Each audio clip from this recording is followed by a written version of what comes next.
Greetings, everyone. I'm the delicious and mythical Griffin Muffin. Say, do you like RPGs? If you do, you've no doubt heard of The Outer Worlds, an upcoming sci-fi RPG being published by Private Division, who worked on Kerbal Space Program, and is being developed by Obsidian Entertainment, responsible for the Pillars of Eternity series of games. Obsidian can be dubbed a AA developer. I've done a video on one of their games in the past, and I highly anticipate I'll do videos on them in the future. This is because Obsidian just have this uncanny knack of making games I absolutely love with all of my heart and being. And that's not a phrase I tend to use lightly.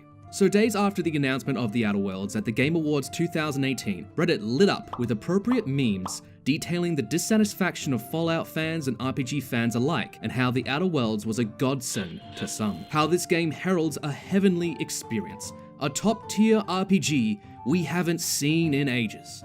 And then I got worried. Not that I don't think this game will be amazing. I mean, Obsidian are made up of some of the developers from Black Isle Studios, and they know how to make RPGs. But I do think we as gamers have a tendency to hop on that hype train, and we don't look back. I'm not above this either, don't get me wrong. I've hopped on that hype train plenty of times in the past, and more often than not, I end up being disappointed or disillusioned. I wanted to make this video because it seems even in 2018, 2019, seeing whenever this video is released, we as gamers are still vulnerable in getting carried away. This is not to say we shouldn't get excited for this game. Excitement is never a crime or sin or anything like that. It's just, I think we just need to remain grounded a little bit. And in this video, I'm going to talk a bit about my concerns and my hopes for The Outer Worlds.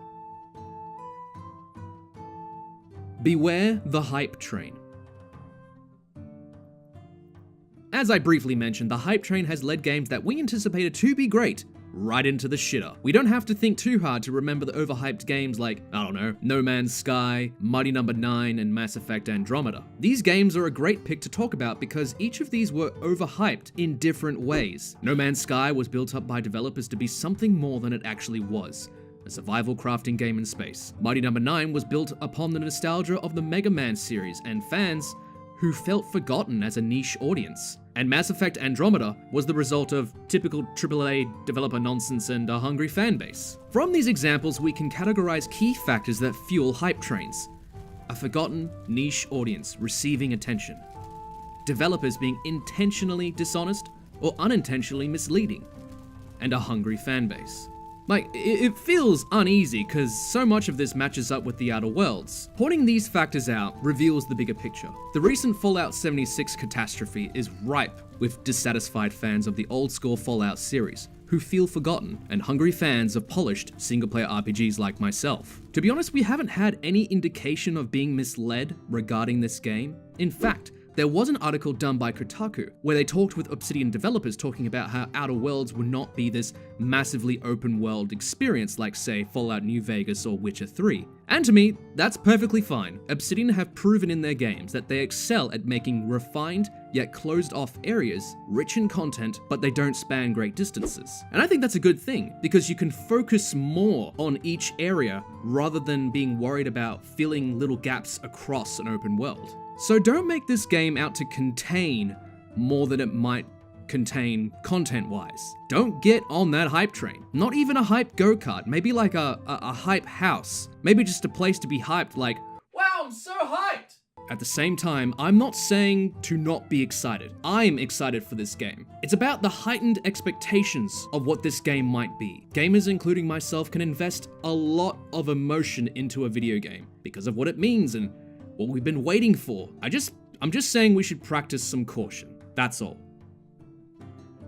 What this game heralds for the RPG genre.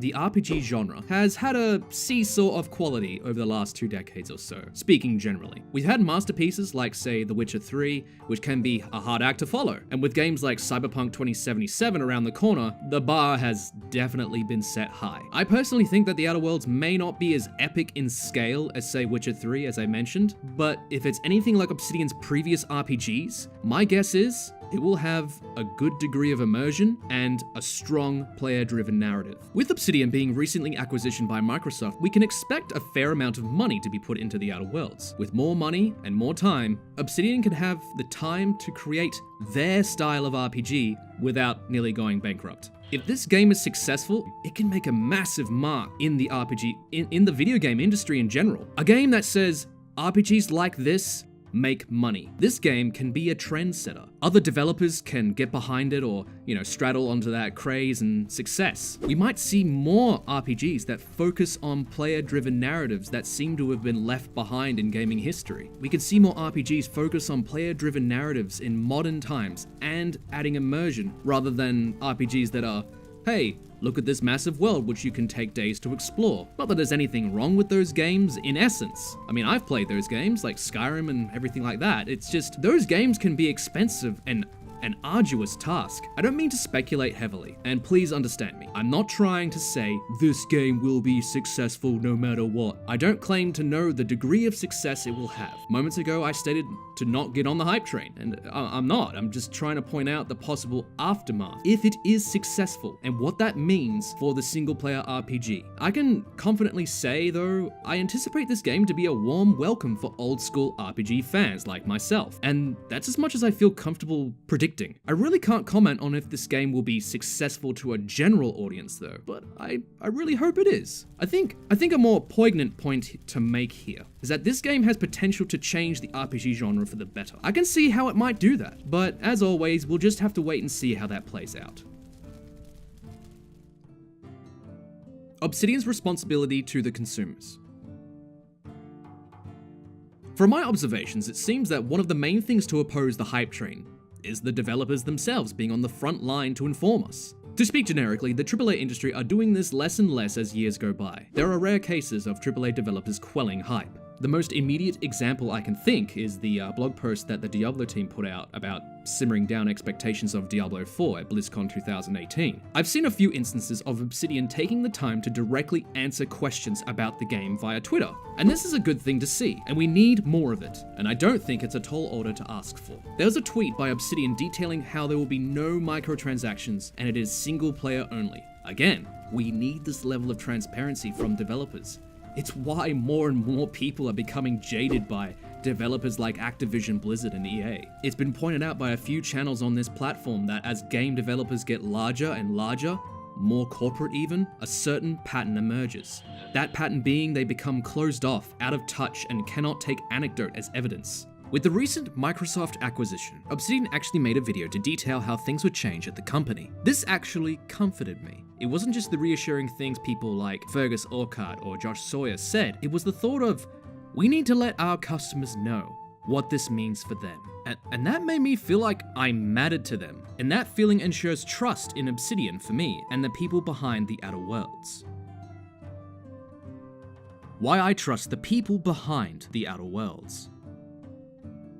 That feeling of trust I just mentioned is evoked by the amazing work from the people at Obsidian. After all, a company can just be a name, but it's the people that create the games we enjoy. I feel it's important to name a few of the people involved with the Outer Worlds development at Obsidian. So who are we going to talk about? Well, let's start from the top, with Fergus Orchard, CEO of Obsidian Entertainment, whose career started as a playtester at Interplay Studios in 1991. This particular studio would go on to be a part of Black Isle Studios, where he was promoted to division director. From what I've read, Orchard has a clear vision of what his development team is good at, and he hones it to a fine point, saying in an interview how they, quote, consciously make decisions to continue working on projects that we know how to make, end quote. He even adheres to the Japanese work philosophy called Kaizen, believing that even the lower-ranked employees deserve to be heard. We'll move on to Leonard Boyarsky. He joined Obsidian, rather silently actually, as a lead designer in 2016 for an unannounced project, which is now the Outer Worlds. His most notable work to date is his work with the early Fallout series at Black Isle, but also with Diablo 3 as lead world designer. One can assume that the man is an avid world builder. Finally, we have Tim Cain, who also was involved with the original Fallout series